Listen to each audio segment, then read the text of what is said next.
Você está ao vivo, Diana.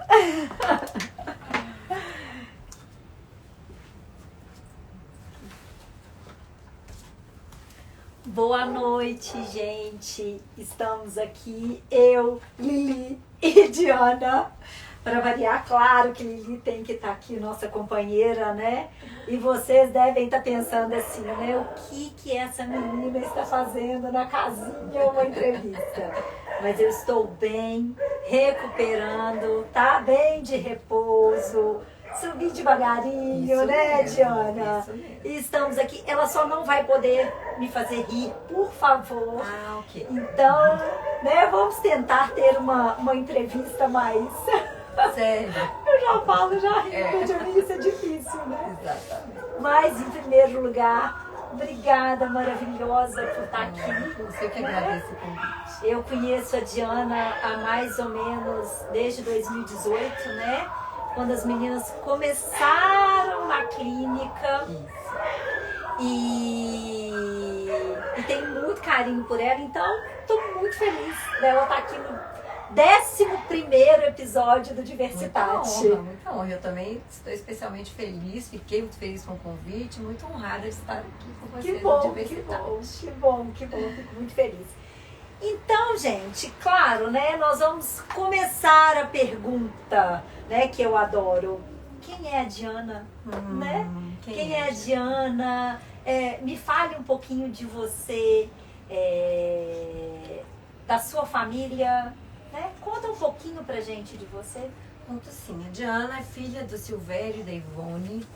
Não, eu vou me emocionar. Você tocou no pontinho, né? Adoro. Meus pais amorosos, amadíssimos, 81 anos, todos dois, vivíssimos e super saudáveis, muito presentes. E foram os meus grandes exemplos, né, de vida. E eu acho que tudo que eu carrego, muito que a gente conversou um pouquinho aqui antes da gente começar, eu devo a eles, né? Se a Diana hoje ela é fruto do exemplo, do bom exemplo desses pais amorosos e sensacionais, são os meus heróis, né? E nascida em Belo Horizonte em julho, né? Agora em julho, em dia 27, eu fiz 52 anos.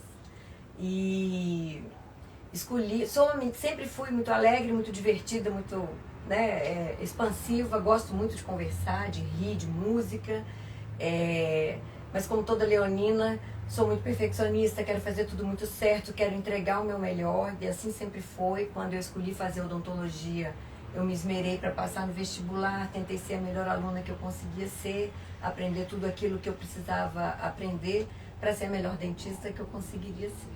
Adoro um espelho, Leonina. Adoro um espelho. Isso é a mais pura verdade. Assim, o Leonino, mas eu gosto muito de dizer, narcisista, porém não egoísta. Ai, que lindo. A Diana, ela é especialista e mestre em odontopediatria, né? Especialista em saúde da família. Leciona o curso de odontologia da FACSET, coordena o curso de pós-graduação e atende crianças e adolescentes no consultório particular também, né? Então, com esses 30 anos de experiência, né? Que é muita coisa, né, Diana? É muita coisa. Então, assim, o que a Leonina carrega desses 30 anos de experiência? O que você fala disso? Foi muito aprendizado, né? Sim, foram 30 anos de muito aprendizado, de muitas vivências. Eu tive a oportunidade de trabalhar em vários setores diferentes, como a gente havia conversado. Trabalhei no setor público, trabalhei dando aula, trabalho no consultório particular. E lecionar para mim é uma alegria, é um pedaço especial da minha vida. Né? Trocar toda a experiência acumulada e conseguir passar isso para os alunos, né? Dividir com eles esse aprendizado desses 30 anos, para deixar aí uma geração que possa continuar o nosso trabalho, né? E por ser determinada, né? Uma leonina determinada, perfeccionista, apaixonada, como que isso, o que isso acarreta na odontologia para você?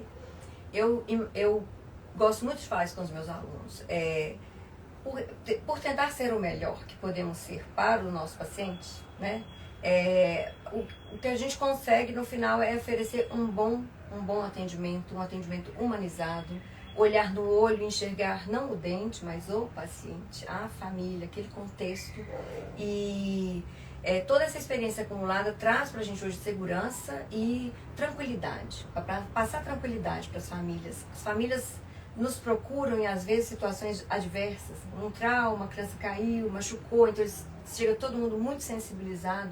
E a experiência, ela traz tranquilidade e passa tranquilidade para as famílias também. Então a gente acaba conseguindo devolver para eles um bom atendimento, procedimentos feitos com tranquilidade, com eficiência, né, e rapidez, e chegar ao que todo mundo quer, que é resolver aquela situação e ficar todo mundo bem, saudável do ponto de vista da saúde bucal, mas muito bem com a odontologia, né? Se dando bem com o consultório, sem ter medo de dentista, né? E achando bom ir ao dentista. Hoje eu tive uma paciente que chegou lá há 3 anos, a mãe passou lá passeando. Ela entrou no meu consultório e falou: titia, estou com dor de dente, olha meu dente aqui. A mãe, ela não tá não, ela só quer entrar.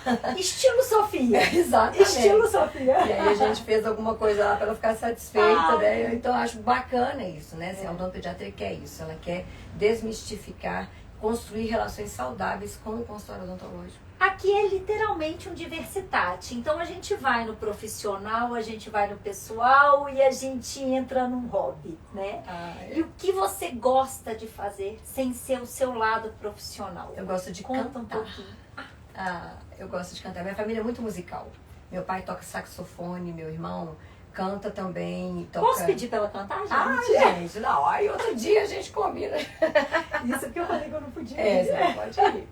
E a minha família é muito musical. Meus filhos cantam, meu marido canta. Então, assim, a minha família toda é muito musical.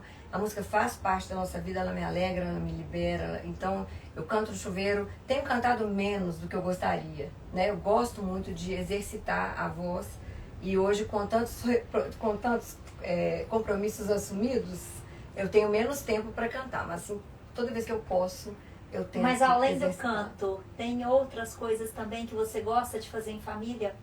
Em família, eu sou cinéfila, adoro cinema, então adoro assistir filmes, né? Então, seja na televisão, seja no próprio cinema, eu gosto muito, mas é uma coisa que me relaxa, né? Se eu entro naquele mundo ali, eu desconecto um pouco, mas gosto de fazer isso em família, gosto de fazer isso aconchegada, todo mundo com a pipoca no sofá, assistindo o filme e curtindo, né? Curtindo o fim de semana. Com a sua vasta experiência em saúde pública, né? Como que você acha que isso impacta na saúde das famílias? Muito, né? Assim, o profissional que ele vai trabalhar em saúde pública, ele precisa ir com essa ideia de... Ele tem nas mãos um poder, mas um poder bom, né? Assim, o poder de chegar em muitas pessoas. Então, quando eu fui para a saúde pública, eu tinha 8 anos de formada, eu fiquei lá com 17 anos... Então eu vi o quanto nós poderíamos ajudar aquela comunidade. Então nós demos as mãos, todos os profissionais, todos juntos, médicos, enfermeiros, dentistas, agentes de saúde, e fizemos o melhor que a gente podia para levar às pessoas bons hábitos de saúde, toda a parte preventiva, trazê-las para perto da gente e entrar no cotidiano delas, tentar fazer com que elas vivessem mais tranquilamente, com mais qualidade de vida, com pequenos hábitos que traziam saúde. E aí eu penso que é muito importante, todo profissional que quer trabalhar com saúde pública, ele tem que entender o quanto ele pode, né, impactar na vida de pessoas que não têm muito acesso à informação, que são negligenciadas, que têm acesso ao SUS, mas quando falo o SUS, que eu apresento que é pouca coisa, é coisa demais. Né? O SUS é muito bonito, ele tem muito a oferecer, mas o que faz o SUS ser eficiente são os profissionais. O SUS está lá, o arcabouço dele é ótimo. E se você parar, né, Diana, você olha que tudo tá, a gente falando em pessoas especiais, que a gente ainda vai entrar nesse assunto, mas como a gente falou em alimentação aqui, como que a seletividade alimentar, ela está completamente junto com a saúde bucal. Exatamente. Né? Porque essas crianças, eu lembro que tinham crianças que com 9 anos só tomavam leite até aquela idade. Exatamente. Quando eu estava na AMAS. Sim. Então, isso é um desafio para o SUS, né? Ter uma alimentação para que essas crianças tenham saúde, né? Que elas saúde. Consigam ter, assim, a gente sabe que a cárie dentária, por exemplo, que é a doença mais frequente dentro da odontologia, é a doença mais frequente, prevalente no mundo, e ela é açúcar dependente. Então, se você tem uma dieta muito rica em açúcar, e algumas crianças, por causa da seletividade alimentar, acabam gostando mais desses sabores, os pais acabam oferecendo porque é a única coisa que aquela criança come, nós, às vezes, está ficando para trás esse conhecimento que ele precisa ter, que se for tudo muito doce, ele vai resolver uma coisa, mas ele vai piorar outra. O fato de estar alimentado não quer dizer que ele está nutrido, né? E ainda por cima se tiver açúcar, porque infelizmente isso vai acarretar na saúde bucal. E cárie dentária nós sabemos, ela vai trazer dor, ela vai trazer perda de dente, ela vai trazer uma situação que principalmente pacientes com deficiência pode complicar um pouco a atenção, né? Então, você trabalhar com uma criança doente é muito mais complexo do que você trabalhar com uma criança saudável e fazendo a prevenção, manutenção preventiva, tentando fazer com que ela continue com hábitos que vão levar à saúde. Quando a gente cai para o lado da doença, é muito mais complexo, né, de você tentar resolver. E aqui a gente entra num outro assunto que ele é mais complexo ainda, que é colocar uma criança com deficiência numa cadeira de dentista. Exatamente. Né? Então, as meninas, quando eram menores, eu consegui levar as meninas num dentista, elas já estavam com 5, 6 anos, que foi com a Carla da CIOP, né? Que eu tenho um amor enorme pela Carla, pelo Dr. Claudinei. Sim. Ali foi a minha, né, era a Júlia, Mariana, Fono. Então, quando eu cheguei em Sete Lagoas, eu tive aquela estrutura ali. E eu me recordo que com a Carla eram 3, 4 para subir em cima da Júlia. Isso. E da Sofia, para fazerem a contenção das meninas. E a Sofia caiu, quebrou o dente na escola. Júlia mordeu o osso da Lili, na época já. E as duas quebraram o dente. A Sofia consertou uma vez, nunca mais. Mas Júlia não, era toda semana estávamos na Carla para ela consertar o dente da Júlia. E ali nós fizemos aquele trabalho de contenção, porque pequenininha eu não conseguia levá-las no dentista. Mesmo assim, nunca tiveram nada, né? As meninas nunca tiveram nada, graças a Deus. O que é o melhor. É o que é o melhor. Mas nós começamos ali, quando nós chegamos na FAC7, né, que começou o trabalho da FAC7, que é o atendimento gratuito para pessoas com deficiência. Sim. Então a Diana me atura lá há 8 anos já.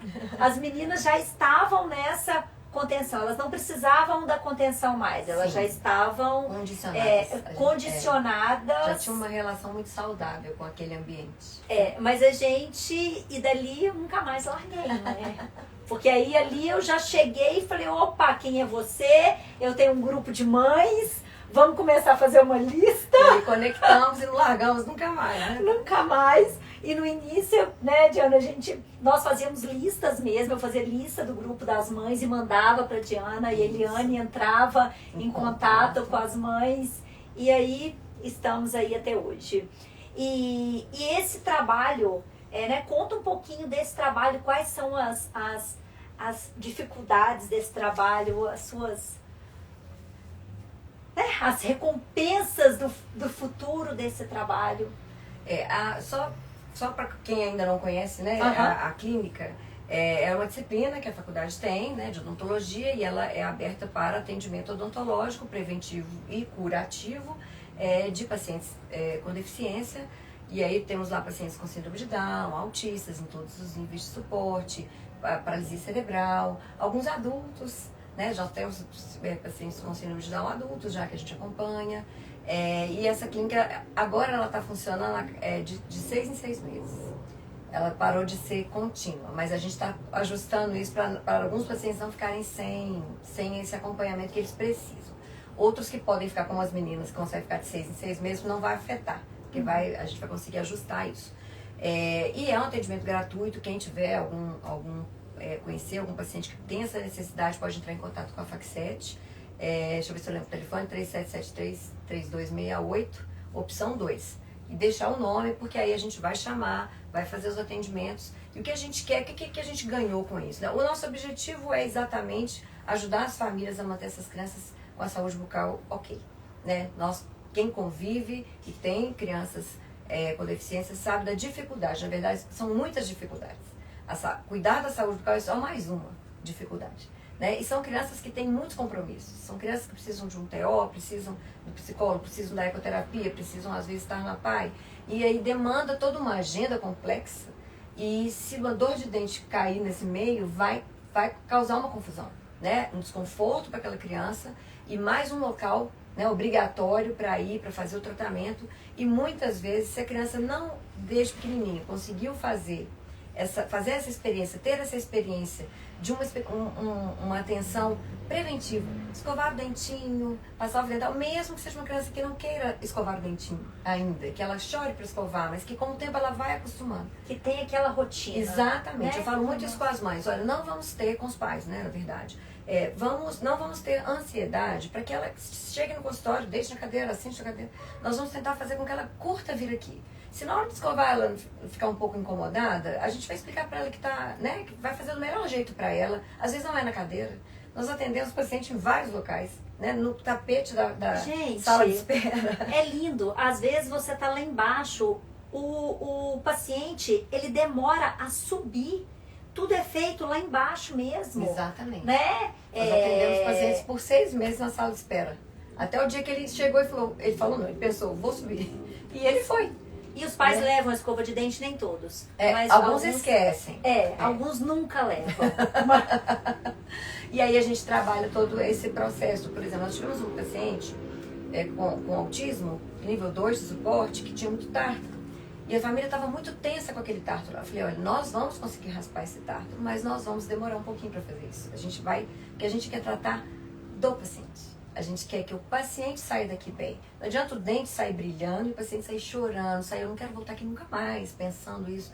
Então a gente vai fazendo de uma forma que dure 6 consultas, 7 consultas, 8 consultas, o que ele precisar, para que ele se sinta bem, mas a gente faça essa raspagem, tire esse tártaro. E enquanto isso a gente está trabalhando com a família, formas de passar o fio dental, formas de escovar, vai ser deitado, vai ser na sala, onde que vai ser? Às vezes não tem que ser no banheiro. Né? Às vezes escovar dente vai ser no quarto, vai ser no tapete da sala, vai ser onde a criança ficar bem, né? Para a família conseguir fazer de fato. E aí a gente perceber essa evolução, é muito rico isso. E mesmo os pais que ficam tensos falando, nossa, doutora, 7 consultas, na hora que chega na 7, ele fala, nossa, nem vi passar, porque foi muito bom tudo isso, ele evoluiu demais, eu agora consigo fazer. Eu não conseguia fazer a escovação. Uma rotina. Você vai dessensibilizando, né? Você vai... o toque com a luva, né? Então, assim, são muitas coisas que a gente tem que trabalhar com o paciente com deficiência para que ele vá desarmando e se sentindo bem naquele ambiente. E hoje, como o Juju, por exemplo, chega super à vontade. Não, a Júlia, eu tenho um caso dela ótimo, Adoro. que uma amiga minha ficou aqui para eu poder sair. Ela veio com os filhos para cá e ficaram aqui. E eu falei, 9 horas a Júlia dorme. Se ela estiver me assistindo, ela vai rir. Eu falei, olha, as meninas dormem 9 horas. Tá, ela deixou os meninos brincando, né, os dela e as minhas, e de repente, quando ela viu a hora, ela falou, gente, corre pra dormir, que sua mãe vai me matar quando ela chegar. Falou, Júlia, vai dormir. Ela falou, vou escovar o dente. Ela falou, não, amanhã você escova. Ela falou, não, eu não posso dormir sem escovar o dente. Aí a gente morre de rir, ela me corrigiu, ela falou, não, eu não posso dormir sem escovar o dente. Exatamente. E ela é... Pronto, é isso que a gente quer. Né? E aí demora, só que demora. Sim, né? demora. E que bom, assim, elas tiveram, porque hoje elas têm tudo isso, né? E elas têm essa relação harmônica. Você conseguiu, mesmo que antes dos 5 não tenha sido possível, né? E que a partir dos 5, com contenção, você conseguiu fazer os procedimentos, eu queria falar da contenção. Muitos pais têm medo, né? Você tem resistência, fala, não quero que segura. E a contenção, quando eu dou aula para os meus alunos, eu falo, olha, não é uma contenção amorosa, é uma contenção carinhosa. Enquanto a gente está segurando a cabeça, a gente está fazendo carinho aqui. A gente está cantando para ele, contando historinha, né? Então a gente vai segurar assim, porque é pro bem dele. Às vezes a criança precisa, ela tinha quebrado um dente, precisava resolver aquele dente, ela não podia ir para casa sem resolver aquilo. Às vezes é uma pulpite, né? Pulpite é a famosa dor de dente. Quem já teve dor de dente sabe do que eu estou falando. Às vezes a criança está com pulpite, então eu não posso deixar ela embora. Porque se ela for embora vai ser muito pior para ela a dor que ela vai passar de noite. Então, às vezes, eu vou precisar conter, porque ela ainda não tem a maturidade, ela ainda não entendeu que aquilo a gente vai fazer para salvá-la de um mal pior. E aí, nós vamos conter com muito carinho, fazer o procedimento para aliviar a dor e deixar, né, bem resolvida aquela questão, mas sempre com muito carinho. O que não pode é confundir a contenção e gritar com a criança, xingar a criança, segurar com muita força. E esse estímulo aí eu falo como mãe, né? Como mãe de pessoas com deficiência. Que esse estímulo, eu sempre brinco que eu chego lá, as meninas falam, as meninas continuam sem nada. Eu falo, gente, é a mãe, né? A mãe é. E não é, elas criaram uma rotina. As meninas estão com 16 anos e nunca precisaram, né? A não ser o dente quebrado. Mas nada mais sério que isso. Exatamente. Por quê? Porque elas, hoje eu não preciso há muito tempo. Vai escovar dente, vai passar fio dental. Elas são até chatas nisso. E olha que, imagina, passar por tratamentos dentários. Então, vale a pena essa insistência. E a gente falando dessa prática humanizada que você passa para os seus alunos, né? Alguns deles que a gente acaba continuando tendo contato. Eu já precisei levar as meninas no Otávio. Isso. Então, você vê que ele continuou com essa prática humanizada. Quais são esses valores que você passa para esses seus alunos, Diana? Esses valores são nada mais do que todo mundo sabe que precisa ter, né? Que eu aprendi com meus pais, em primeiro lugar, e com os mestres que eu tive o privilégio de aprender com eles.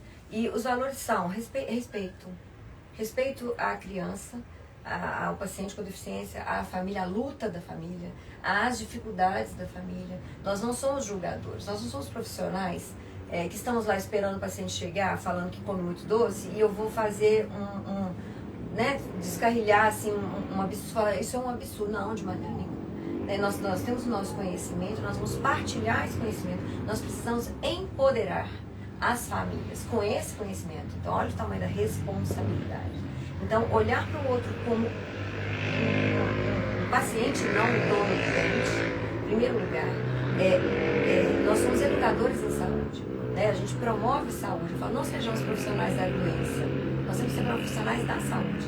Então, eu não estou lá para restaurar dente. Se o dente precisar da restauração, eu vou fazer, mas eu estou lá para tentar manter o dente saudável, para tentar deixar a criança tranquila, para a boca, o osso de gengiva sem sangramento, a criança num estado harmônico, ela gostar de atidiana, gostar de ir lá na FAC7, na clínica, gostar de fazer limpeza, gostar do ambiente odontológico, querer ir, né, se cuidar. Então é isso que eu tento passar para eles. Eu sei como é essa abordagem humanizada, né? Então, estou há pouquinho tempo lá, eu vejo como funciona. Mas explica para eles um pouquinho, né? Como que é feita essa abordagem, Então, assim, nós recebemos as famílias, o que eu tento falar com todos os meus alunos, né? Receber os pacientes, ouvir muito antes de falar, ouvir as dificuldades, perguntar à mãe, ele se sente confortável com o quê? O que faz com que ele fique melhor? É música? É deitar? É sentar? Né? Lidar com a criança e tentar deixá-la mais à vontade possível. Então é isso, é quebrar paradigmas. Muitos procedimentos não precisam ser feitos na cadeira, eles podem ser feitos em outros lugares e a gente faz tranquilamente. Respeito, a principal palavra eu acho que é respeitar e falar um sim. Eu acho que a maioria das mães, principalmente as mães de pacientes com deficiência, o que elas precisam de um profissional que fale, sim, eu vou receber seu filho, sim, eu vou olhar, sim, eu vou fazer o meu melhor para te ajudar nessa sua demanda. Eu acho que a primeira coisa é esse sim que a gente fala, porque às vezes chega um paciente, às vezes com uma condição que a gente fala, nossa, é mais desafiador, mas nós vamos tentar ver o melhor que a gente pode fazer por ele. E eu acho que isso é que fala mais a verdade, né? Assim, a gente olhar o todo, é o paciente como um todo, e tentar ajudar aquele núcleo familiar, olhar para a mãe, acolher a dor da mãe, as culpas da mãe. Eu falo que toda mãe, quando tem um filho, né, nasce a culpa junto, e aí a gente tem que tentar administrar isso com ela. Né? Nem tudo é culpa sua, não é sua culpa, você não sabia. Né? E agora, sabendo agora, vamos fazer diferente. Né? Não sei se era isso, essa resposta que você queria, se você quiser outra. Mas isso é muito interessante, sim, porque eu já cheguei lá e já falei, Diana, nem adianta brigar comigo dessa vez, porque eu tô, né? Subitando e provavelmente as meninas vão ter alguma coisa, porque esse semestre foi uma loucura, esse semestre foi difícil, foi uma correria, muita coisa, e ela falava comigo, não, elas não têm nada. Tá tudo bem. Eu tenho que contar uma coisa, que eu não esqueço da Júlia. Né? Um dia, né, essa mãe que nunca esqueceu as escovas, né? Eu cheguei e falei, então agora vamos pegar as escovinhas delas pra gente escovar. E você me olhou e falou, Diana, não trouxe a escova. E aí, mais do que depressa, a Júlia começou isso foi na sala de espera. Você falou, Diana, eu já vou te avisar, não trouxe a escova, gente. Falei, tá bom, tá, fica tranquilo, nós vamos dar outro jeito lá, fica tranquilo. Bem calma assim, tá, gente? Sem ser no 220, bem calma assim, eu falei com ela. Foi nada assim, ela desceu na escada, Diana, trouxe não. Não. E aí, aí Júlia, Aí quando chamamos, Júlia chegou e abriu a maletinha dela. E na maletinha dela, ela tinha resolvido o problema, né? Ela tinha desenhado um creme dental e uma escovinha. Falou, não, minha mãe não trouxe, mas tá aqui. Né? Então, assim, isso não sai da memória. A gente vai... E aí você tinha me perguntado, mas o que isso fica pra você? Gente, é uma riqueza, isso não tem preço. A Diana é apaixonada. Não tem preço. Né? Assim, o que os pacientes nos trazem, a odontopediatria é assim, né? E quando você faz uma odontologia humanizada, o que você recebe de volta nada mais é do que humanização. Então, se você entrega carinho, amor, dedicação, você recebe carinho, amor, dedicação, reconhecimento, né? E isso não tem preço. Isso não tem preço. Você é coordenadora, né, do curso de pós... Eu tenho um curso de pós-graduação em odontopediatria, né? Então, eu tenho alunos que já são dentistas formados e estão se especializando em odontopediatria. O que você acha essencial para a odontopediatria? Eu falo muito isso com eles, né? Assim, primeira coisa é o atendimento humanizado. Assim, não tem como, assim, existem muitos odontopediatras. Mas que isso tanto faz o odontopediatra ou o dentista. Se ele focar só no procedimento, né? Assim, ele fala, oi, tudo bem, vai tratar bem, óbvio, claro. Mas se focar o tempo todo só no procedimento, ele vai perder tanta riqueza, assim, de trocas, né, com o paciente e de oportunidades de orientar, de educar, de trazer ele para perto, para ele entender o que está acontecendo. Porque essas doenças que a gente trabalha com elas, as duas doenças mais frequentes que a gente tem, que é a gengivite, o sangramento da gengiva, e a cárie dentária, elas são doenças do comportamento. Então nós precisamos auxiliar todos os nossos pacientes, pais, crianças, adultos, né, todos, a compreender como essas doenças acontecem e o que eles têm que fazer para conseguir controlar essas doenças. Porque cada um de nós tem que fazer uma parte. Porque se falhar em casa, a doença pode vir. Se falhar no consultório também, ela pode voltar ou pode não curar corretamente. Então, se todo mundo consegue fazer a parte, a gente consegue chegar no resultado, né? Sim. Então, é isso, é olhar para o paciente e ser um profissional educador, promotor de saúde. Eu acho que ajudar aos pais a não carregarem a culpa também. Sem dúvida, aliviar eu acho que isso, eu acho que isso é tão importante, porque às vezes o pai e a mãe, eles estão numa carga tão grande com aquela criança, né, que está passando por tantos desafios, que eles não dão conta de tudo, Diana. Exatamente, não dão. Não dá conta. Eu falo muito isso, assim, nas minhas aulas, né, com os meus alunos, eu falo, olha, a principal característica e qualidade que um odontopediatra tem que ter, chama-se empatia. Empatia, mas na verdade, é uma característica humana. Todos os seres humanos precisam ser empáticos. E hoje em dia, nas redes sociais, a gente está vendo aí que tem gente que nunca nem ouviu falar, não sabe nem o significado dessa palavra. Sim. Então, a humanidade está carente de empatia, né? E aí, trazendo isso para a odontopediatria, quando eu falo isso, aí os alunos pensam, sim, seremos empáticos com os nossos pacientes. E eu falo, sim, mas vocês têm que ser empáticos com as famílias deles. Vocês precisam olhar para aquela mãe, para aquele pai, não com um olhar julgador. Tipo, como um pai e uma mãe deixaram isso acontecer? Não, nós temos que olhar e falar, como eu posso ajudar esse pai e essa mãe a mudar esse cenário aqui? A não deixar isso progredir? Como nós podemos parar aqui e dar uma outra história, contar uma história diferente daqui para frente? E ir tentando apoiar. Então, convencer, papai, você consegue isso? Não, não consigo. E isso? Ah, isso aqui eu consigo.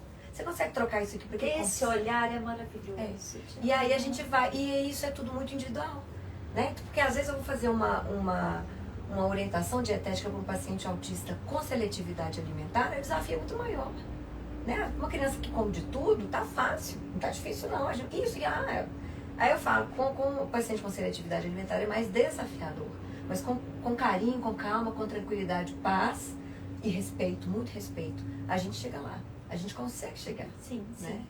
Agora, eu adoro falar 30 anos de experiência. Eu acho adorando lindo, eu acho lindo isso.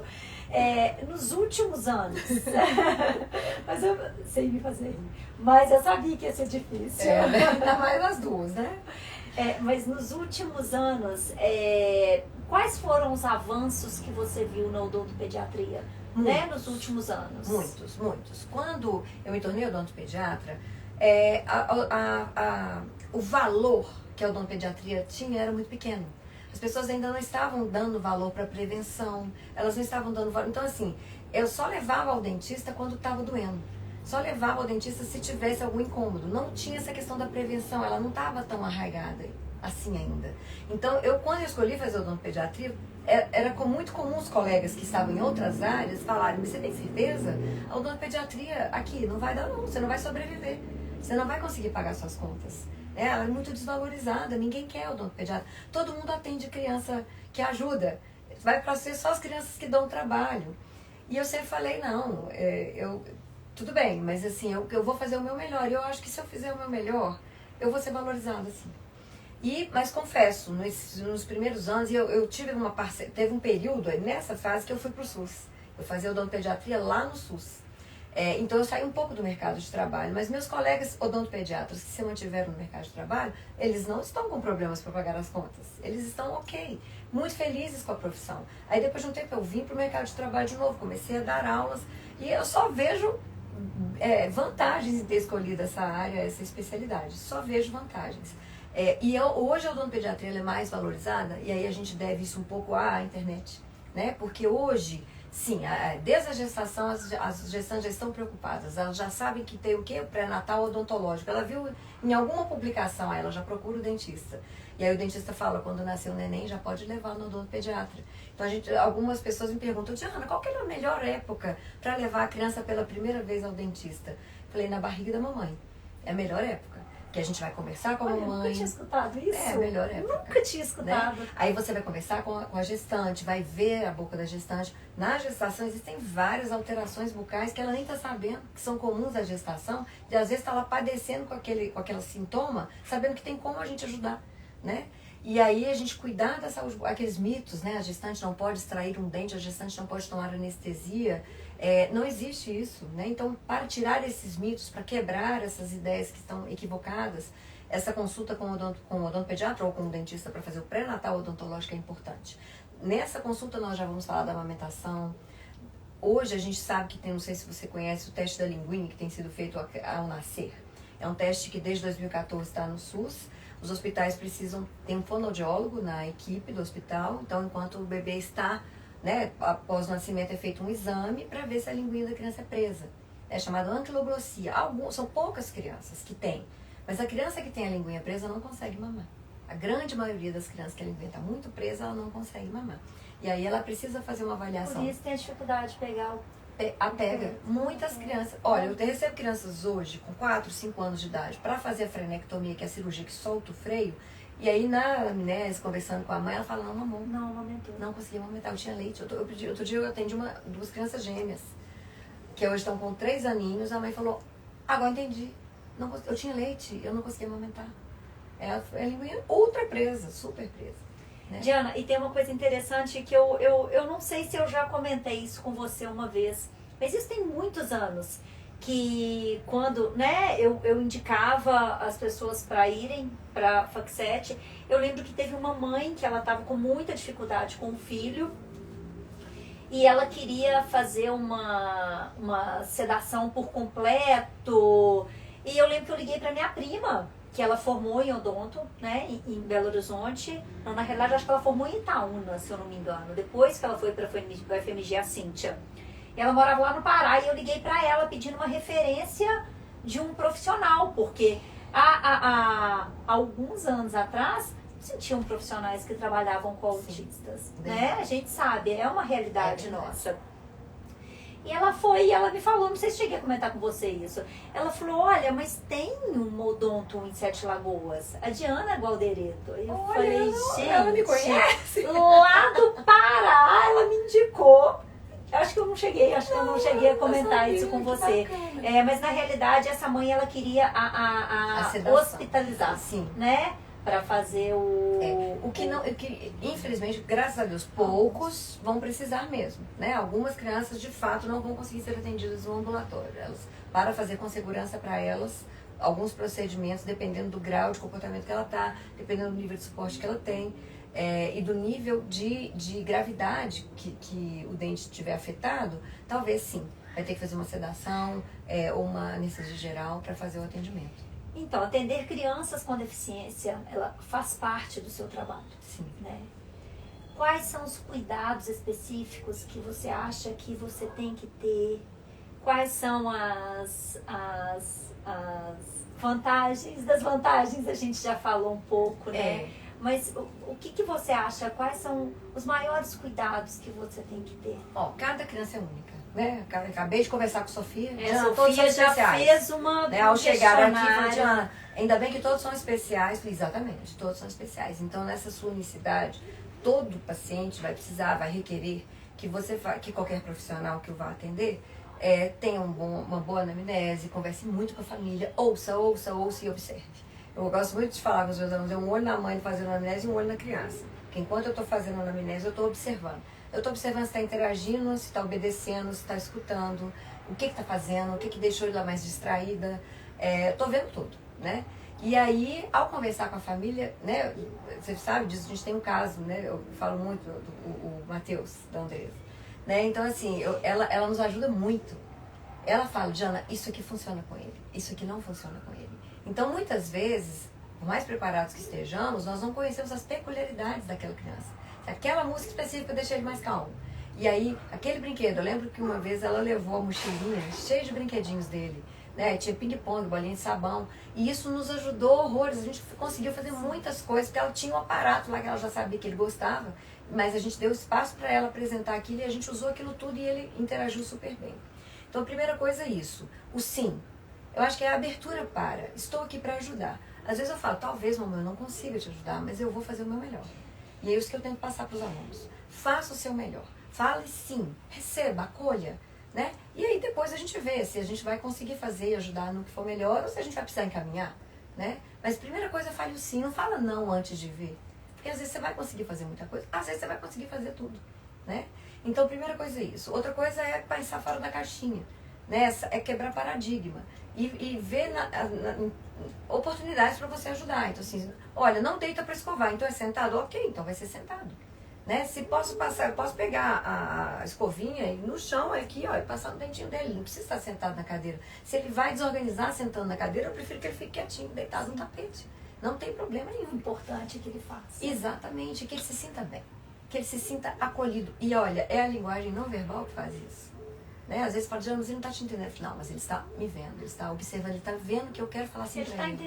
Ele está entendendo tudo. Eu falei, isso é um dos mitos, né? Exato. Que ele não entende. Não é porque não é verbal que ele não entende. Exatamente. Ele está te entendendo, ele está entendendo tudo. E quantas coisas a gente percebe? Tem uma amiga minha que chega aqui com o filho dela, eu olho pra ele já entende o que eu tô falando. Ela fala, nossa, você tem uma moral com ele. Eu falo, não, você não é que eu tenho uma moral com ele. Isso. Ele entende tudo que a gente tá falando, só que com você ele tem lá os subterfúgios dele, né? Que a gente sabe. Agora comigo não é não, é não. Exatamente. Então. Né? E nisso você vai conseguindo fazer o atendimento para eles. Então, a gente, assim, a cada novo atendimento de um paciente com deficiência, eu saio mais completa. Estamos todos incompletos. Mas a cada novo paciente eu tenho um aprendizado novo. Né? E ele fala, olha, isso aqui deu certo.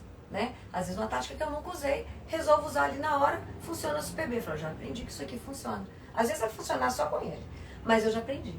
E assim, é um aprendizado contínuo o tempo todo. A gente tem que estar aberto para o novo, a gente não pode ficar, fechar o olhar. A gente tem que estar assim, e o conhecimento ele vem de qualquer lugar. Essa arrogância de achar que é o professor que sabe tudo, que o seu aluno não vai trazer, que a criança não vai trazer, que o irmãozinho não vai trazer, que a família não vai trazer. Aprendi tanto e aprendo todos os dias com as famílias. Né? Então, eu acho que é isso que dá certo com qualquer criança. E o que eu vejo dos profissionais ali dentro é que você consegue passar para eles esse olhar humanizado.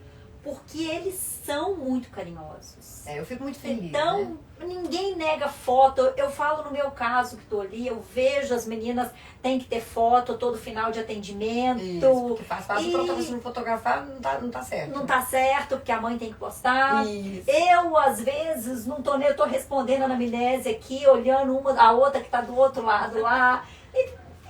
e tem ali todo esse aconchego. Você sabe que eu falo isso lá e falo aqui, não estou falando só porque eu estou aqui na sua frente. Eu queria que você compartilhasse algum caso, né, que tenha te marcado. Eu tenho dois, né, que eu presenciei. Primeiro é esse da Júlia, que realmente foi fantástico, porque ela surpreendeu todo mundo. Eu falei, eu não trouxe escova de dente. Ela abre a mala com uma escova de dente linda, colorida, desenhada, com a pasta de recortada. Ela já tinha levado, quer dizer, ela não me lembrou. Isso é o pior. Eu levei a minha, trouxe a minha. Ela não me lembrou de levar a escova de dente dela, mas ela levou a dela. Então, assim, isso realmente foi fantástico. E a primeira vez que o Matheus subiu. Isso ficou na história. Eu ia falar, não tem jeito. Isso ficou na história. Então, porque o Matheus, da Andresa, minha amiga, né? Ele não subia, então a primeira vez que ele subiu. Então isso foi maravilhoso. Foi muito marcante.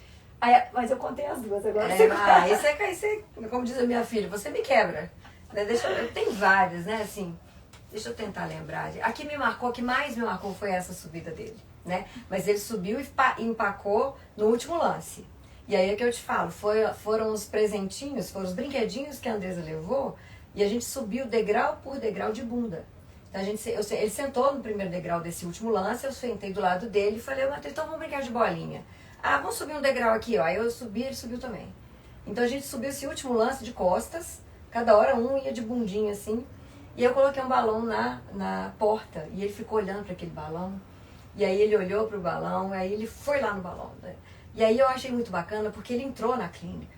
Eu acho que ele pensou assim, eu acho, né? Um achômetro. Eu acho que ele pensou, deixa eu ir lá ver, né? Se esse negócio aqui é muito terrível. Deixa eu ver o que tem. Aí ele foi lá e pisou lá dentro, e acho que ele ficou assim, olha, não aconteceu nada, né? Aí ele voltou, pegou o balão, e dali ele foi embora. Mas na semana seguinte ele entrou, sentou naquela primeira cadeira que é dele, tem o nome dele, aquela cadeira. Quando eu dou aula, eu falo, gente, essa cadeira é do Matheus. O dia que o Matheus estiver agendado, ninguém pode sentar nessa cadeira. Só a dupla que vai atender o Matheus. Porque ele vai querer sentar nessa cadeira, né? E aí, tá lá. A mais marcante. Mas, por exemplo, temos um paciente que ele é muito engraçado, ele fala muito alto. Ele gosta de falar alto, né? E aí ele chega, oi! Ele grita muito. Aí eu falo, olha, hoje não, aqui não pode gritar. Aí ele me acha na clínica, ele grita e olha. Aí eu faço assim pra ele, tá bom. Né? Aí tem dia que ele chega pra mim, posso gritar? Ele gosta de gritar e de correr, mas ele sabe que lá dentro não pode correr e não pode gritar. E às vezes eu falo, posso dar só um grito? Né? E ele não permitia absolutamente nada. Então assim, a gente já estava na 5ª dupla, ou seja, 5 semestres. 5 semestres. E ele com muito tártaro aqui embaixo. Nunca deixou um pânico do raspador. Ele não queria abrir a boca e colocar. Então, com muito custo, assim, nesses 5 semestres foi fio dental em alguns dentes, depois fio dental só embaixo, depois fio dental só nos 2 de cima, e aí fio dental na boca toda, depois escovar só um pouquinho, até conseguir escovar a boca toda. E a última foi muito emocionante, a dupla não acreditou, porque a gente falou, olha, não coloca muita expectativa, vocês vão tentar e tudo. E aí elas conseguiram fazer. Então nesse semestre elas concluíram o tratamento dele e com alegria.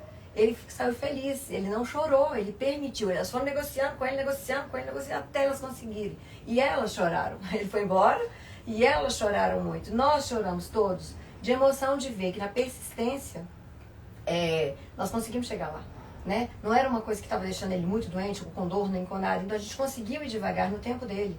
E a gente conseguiu finalizar, a família está super feliz, ele está tranquilo. Daqui para frente, ele, ok. Né, ele consegue ir. E assim a gente tem vários outros casos. Eu não estou me lembrando aqui de algum mais marcante como a dessa subida do Matheus. Mas enfim, todos eles, às vezes... O Matheus, a Andresa vem muito aqui em casa, né? Então aí às vezes ele chega lá na sala e fala, chama carro. Aí eu falo, ela tá calada fazendo as coisas, eu falo, Matheus não vai chamar carro nenhum, vai pra sala que agora não vai chamar carro. Aí ele vai pra sala, aí daí a pouco ele volta, chama carro. Eu falo, não vai. Aí ele já deu as... Mas eu adoro. Eles vão comigo pra equitação da Júlia, que ele adora andar de carro. Então, aí eu pronto. levo ele pra andar de carro. Isso. E é isso. Então a gente às vezes é surpreendido por um abraço, né? Assim, um paciente que não tem toque. E aí, de repente, ele chega e te abraça. Né? Às vezes o paciente está deitado na cadeira, eu estou lá trabalhando, ele dá a volta e abraça a gente assim, ó. Então, assim, são pequenas coisas que deixam o coração muito quentinho, né? Mas que às vezes a gente não consegue fixar a lembrança, mas eu tenho, assim, momentos, assim, de muito carinho, de expressão de gratidão, de pacientes que choraram muito, mas que no olhar deles está escrito. Ele fala assim, eu chorei, mas me desculpa. Né? Assim, ele não fala, mas ele tá falando, olha, eu chorei aqui, ó, mas você me desculpa, eu vou tentar da próxima, né? E da próxima ele tenta mesmo, né? E aí essa comunicação não verbal que a gente vai construindo com eles é muito gratificante. Isso não tem preço. Diana, para quem está começando na odontopediatria, você tá na FACSET, você tem o seu consultório particular, você atende desde bebê a adolescente. Qual conselho que você daria? Seja empático. Estude muito. Estude muito. Né? Assim, quando você achar que você estudou muito, você estuda mais. Não pare eu até não respondi totalmente aquela pergunta, você perguntou das inovações, eu vou aproveitar e vou linkar as duas. A odontopediatria de hoje não é a odontopediatria na qual eu me formei, né? Há alguns bons anos. Então hoje a gente tem muito mais recurso. Como eu falei, assim, ela está mais divulgada, então as pessoas estão mais conhecendo um pouco mais. Hoje nós temos muito mais recursos para solucionar problemas que há 20 anos nós não tínhamos. E hoje nós temos um rol de técnicas e procedimentos. Hoje nós temos escaneamento digital. Um paciente com deficiência que não vai suportar uma moldagem, você passar só um scanner, nós temos paciente da clínica, que nós já fizemos escaneamento digital dele, para conseguir fazer um aparelhinho. Então, assim, nós temos um paciente com paralisia cerebral, que tem com hidrocefalia, que está usando o aparelho, e nós fizemos tudo dentro da FACSET, fizemos escaneamento digital dele, fizemos o aparelhinho para ele está lá sendo tratado, um caso super complicado e difícil, mas porque temos hoje a odontologia digital, a gente conseguiu resolver. Hoje nós temos materiais muito mais simples para resolver. Antes, lá atrás, era amálgama, né? Hoje nós temos materiais adesivos, materiais que tomam presa rápido, que você pode fazer sem anestesia. Nós temos técnicas maravilhosas hoje de mínima intervenção, que a gente fala, que é o que a gente mais trabalha. Não necessariamente uma restauração vai precisar do motorzinho, vai precisar de uma anestesia. E a gente consegue fazer um excelente atendimento, um bom procedimento sem fazer isso, tornando a odontologia mais humanizada, né, mais gostosa, mas a criança escolhe qual é o personagem que ele quer na massinha. Sim. E aí, assim, hoje a gente tem... Então eu falo com os meus alunos, quando eles estão chegando, olha, bem-vindos, vocês têm muita coisa para aprender. É preciso estudar muito, é muito detalhe, muita coisa. Estudar constantemente. Mas nós temos, mas mais do que isso, aí vem a frase de Carl Jung, que aí ela é batida, gente. Muita gente conhece, né? Mas eu falo que o meu WhatsApp, essa frase está lá. Apesar de ser batida, se a gente for parar para pensar em cada palavrinha, ela diz tudo. Se todo mundo lesse aquilo ali, eu acho que a gente estava com um planeta melhor, né? Que conheça todas as técnicas, saiba todas as... Conheça todas as técnicas. Conheça todas as teorias, saiba todas as técnicas, mas ao tocar uma alma humana, seja apenas outra alma, né?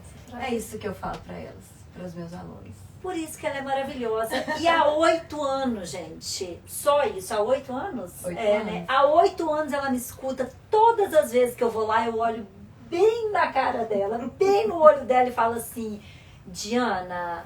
Cadê o nosso projeto? Vamos cuidar do cuidador? Exato. Né? Então tem 8 anos que eu falo isso. Que dia que nós vamos começar a cuidar das mães? Você sabe que eu lembrei disso hoje. Ela vai perguntar isso pra mim. Então, mas eu tinha que falar, porque há 8 anos ela me escuta. Ela me escuta falando. E não quer dizer que eu não movimentei meus pauzinhos lá dentro. Não, mas eu continuo, entendeu? Água mole em pedra dura. Tanto bate até que fura. É isso mesmo. Então, esse cuidar do cuidador, eu sei que fica na cabeça dela, entendeu? Vou colocar essa ideia lá. E ela uma hora ela vai me ligar e vai falar assim, você vai ser a primeira. Vai. E eu vou fazer o bate-bola aqui, você vai né? fazer tudo. Vai. Então eu vou fazer bate-bola, a nossa entrevista hoje é rápida, né? Mesmo porque eu não posso ficar muito tempo aqui também. Então vamos lá. Um livro que você recomenda? A Coragem de Ser Imperfeito. Uma série ou um filme que você ama? Um filme. um filme que tenha me marcado, é O Alto da Compadecida. Seu prato favorito? Feijoada.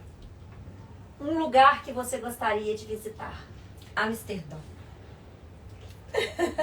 Um lema ou uma frase inspiradora que você vive? Já falei. Falou essa sua aí frase. Uma música que não sai da sua cabeça? Ultimamente, Flowers, da Miley Cyrus. Se você pudesse ter um superpoder, qual seria? Nossa, peraí. Ai, ai, ai. Eu tentaria tirar o julgamento das pessoas. Qual o seu maior sonho pessoal? Pessoal, olha, os sonhos pessoais que eu tinha de realização eu já realizei. Eu tenho um sonho de viajar e conhecer lugares diferentes. Eu quero conhecer lugares diferentes. Então, esse sonho eu ainda não fui para todos os lugares que eu gostaria de ir. Então, fica esse. Mas o sonho de me realizar enquanto ser humano, enquanto mãe, enquanto filha, enquanto irmã, enquanto profissional, eu posso dizer que eu já realizei. Um talento ou habilidade que poucas pessoas sabem que você tem? Ó, cantar é um deles, que eu acho que poucas pessoas sabem, e desenhar. Eu gosto muito de desenhar. Qual seria a sua viagem dos sonhos e por quê? Você falou Amsterdã, mas seria uma certa? Amsterdã tá no pacote, né? Assim, eu queria ir, assim, Europa, e queria conhecer Paris, Amsterdã, Bruges, da Bélgica. Eu tenho lá minhas cidadezinhas que eu queria ficar um pouquinho e conhecer. Então, essa é uma viagem dos sonhos. Bruges é sua cara. É. Se você pudesse jantar com qualquer pessoa, viva ou morta, quem seria e por quê?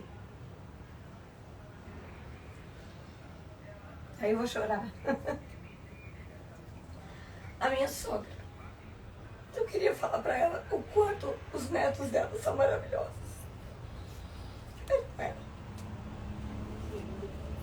Um ritual ou hábito diário que você não abre mão? Comer minha fruta de manhã. Como a sua leonina personalidade se reflete nas festas e celebrações Dança. que você organiza? Tem alguma tradição? Que eu organizo? Tem alguma tradição especial? Sempre vai ter flores. Sempre vai ter alguma coisa decorando. Os pratos estarão assim, milimetricamente organizados, ou na mesa posta ou no buffet. Sempre flores e muita alegria, música e alegria para festejar, comemorar e celebrar aquele encontro ali. Gente, ela assim, né? Como que eu posso falar? Que entrega linda a sua. Eu não poderia jamais prolongar esse encontro nosso, que já está marcado há mais de um mês. Hoje eu ficava pensando, gente, fico aqui deitadinha de repouso ainda, vou remarcar. Falei, não, mas eu não podia remarcar. Porque foi muito especial quando eu te liguei, que você falou, quando? Vamos marcar já. Então, assim, há mais de um mês que já está marcada essa entrevista nossa. Ai, foi uma delícia, adorei. E eu amei estar aqui. Obrigada pela sua entrega e pela sua, né? A sua disposição de estar aqui no Diversidade. Prazer imenso. Eu queria dizer, agora eu vou dizer o quanto eu te admiro, né? Você falou tanto aí, e aí eu te falo, uma pessoa guerreira, uma mãe, assim, com M maiúsculo. Uma mulher que luta pelos direitos das suas filhas e de todas as crianças. Você é uma pessoa muito especial mesmo, muito necessária, né? Nós, pessoas que eu admiro, a gente se junta, né? A gente se reconhece e fala que eu preciso de pessoas como você do meu lado, para que eu possa conseguir fazer mais. E precisamos de outras mães, outras mulheres do lado, para que nós possamos, de fato, fazer mais pela nossa sociedade, pelas crianças, pela humanidade. Né? Nós precisamos, essas pessoas que gostam disso precisam se unir para que elas possam fazer o melhor que elas podem. Né? Então é uma alegria muito grande, te admiro muito. Obrigada. Eu não posso rir nem chorar. Tá um pouco difícil hoje. Tá, obrigada. Gratidão por estar agradeço aqui muito nesse também, uma alegria. cantinho, nesse quartinho de Delícia, boneca adorei. que eu peguei emprestado. Isso. Gente, obrigada pela companhia. Tchau, tchau. Lili, você brilhou.